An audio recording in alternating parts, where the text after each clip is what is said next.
Hi everybody, Uber Lady Charlotte here, and I just wanted to tell you how my morning was going so far. I did go to church. It was different. It was different. I'll tell you about that in a second. But first, I want to give a shout out to Uber Dude Uber. Yeah, Uber Dude Uber. He's down in Florida, and he does regular Uber, but he also does Uber Eats, and he has a wealth of information if you're interested in doing Uber Eats. So check out his page or his channel, Uber Dude Uber from Florida, and he comments a lot on my stuff. So if you just want to click on his name from my page, it'll take you right to his.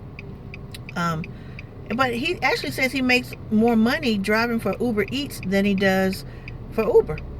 So, he's told me what he's made a few times, and it's like, dang, you made that in like 2 hours or 3 hours. And so he does well with that, and he doesn't even have to deal with passengers. So I know Uber Eats is only available in certain markets. Like I read that they were only available in Atlanta, California, and a couple of other places. So you may want to check them out there in your area. Maybe give them a shot, give them a try. But at any rate, I've already had one passenger this morning from the airport. It was a little shuttle run. It paid like $7.50. But I'm thinking like this: if I do 10 more 750s and it's only $12.08, that's my quota. A little bit more than my quota for the day. Plus, I need to make up for all that Bath and Body I bought yesterday. I bought a lot of it. Well, it was $5 a bottle. What was I supposed to do? Let that go? No, I had to go in there and get it. It was calling me. But let me tell you about church. Okay, I haven't been to church. When I say a few years, it's because I got that little part in there about where my last granddaughter was born, and I went to her baptism, so I was actually in a church. But as far as church, I ain't been in a while, and I got my own reasons for that. I love the Lord, I do, and I love God, and I love church as a whole, but I got some things that I got to work through with myself about church. But I'm not going to discuss on this page. I don't want to get into religion.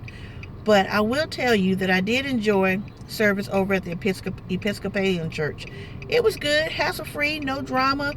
All that stuff I've been hearing in the Baptist church all these years, I didn't hear none of that over there. So, like you're going to hell if you take communion and you're a sinner.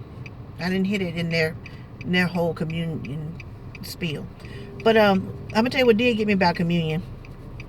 I was sitting in the back of the church, and there was a lady beside me, older woman, and she said, "You just do whatever I do." I said, okay, because I didn't know what to do, because their service is a lot different than what I'm used to. All right, so cool. When in Rome, do what the Romans do. But I still had to keep my eye on in case they sacrifice a goat or something and drink the blood. I didn't know, so I had my eye open for that. But when it came time for communion, people in front of us at the front pews, they got up, they walked around, and she explained to me that we have to take a wafer, and you dip your wafer inside the chalice where the wine was. So I'm like, okay, all right, cool, I can do that. I remember that from church. I remember that. All right, so I'm watching people go, and okay, let me start back. The pastor's wafer, that thing, when she pulled it out, that thing was this big. It was like a frisbee. And I'm thinking, oh my God, how am I going to get all that in my mouth? Am I rude? Like if I break it up and eat it in pieces, or dip one of my pieces and leave the other pieces on the tray? Or, oh gosh, if I try to put all that in my mouth, that means I got to open my mouth like a largemouth bass. And then I know I'm going to gag, and then I'm going to throw up. And then they're going to think the exorcist or the devil is in me. And then they might try to exorcise me. Oh gosh, I was a little concerned. So I just said, let me just ask the lady. So I said, ma'am, how am I supposed to get all that in my mouth? Her wafer is the size of a frisbee. She started laughing. She's like, oh no, she's going to break that up, but we get a different wafer. Ours are little. I said, ooh, thank God they're little.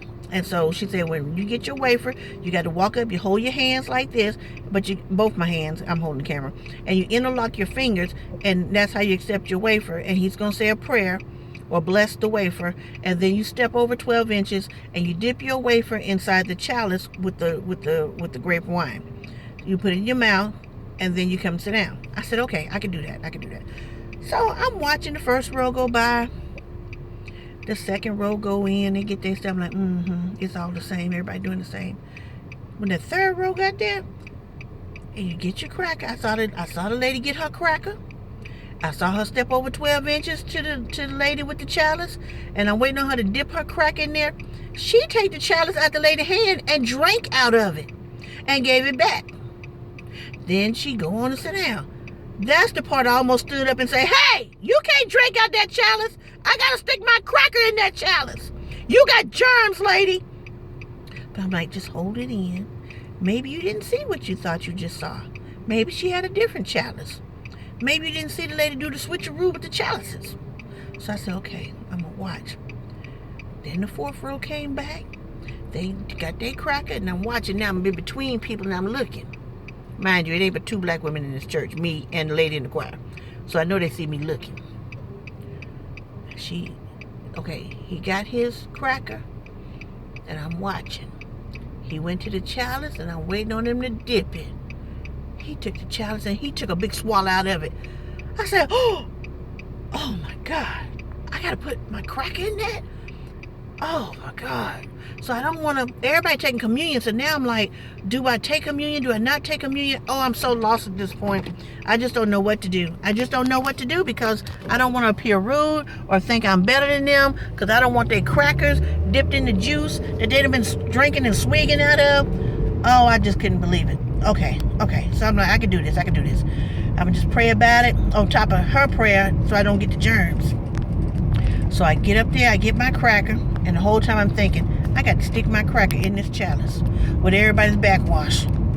This cannot be sanitary, this can't be good. So I dip my cracker in there. I'm like, Lord, forgive me, I'm so sorry. So I dip my cracker in there. And then when I put my cracker in my mouth, I realized, hey, this wasn't grape juice, this was real wine. So when I get back to the thing, now see, I don't need but a little bit of wine in my mouth to get the monkey on my back. So when I go back to my to my pew, I asked the lady, I say, was that real wine? She said, yes, it is. I'm thinking to myself, no wonder. That lady took a big swig, and the guy took a big swig. That's probably all the wine they're going to get. They probably at a house that don't drink wine. So you get your little buzz while you're sitting in church. Because I'm telling you, that grape wine was strong. Tastes like some Chevys. Well, back in my day, it was that Mad Dog. I ain't like, I would taste like a little hint of Mad Dog. It was strong. So, but that's how it was. Other than that, church was great.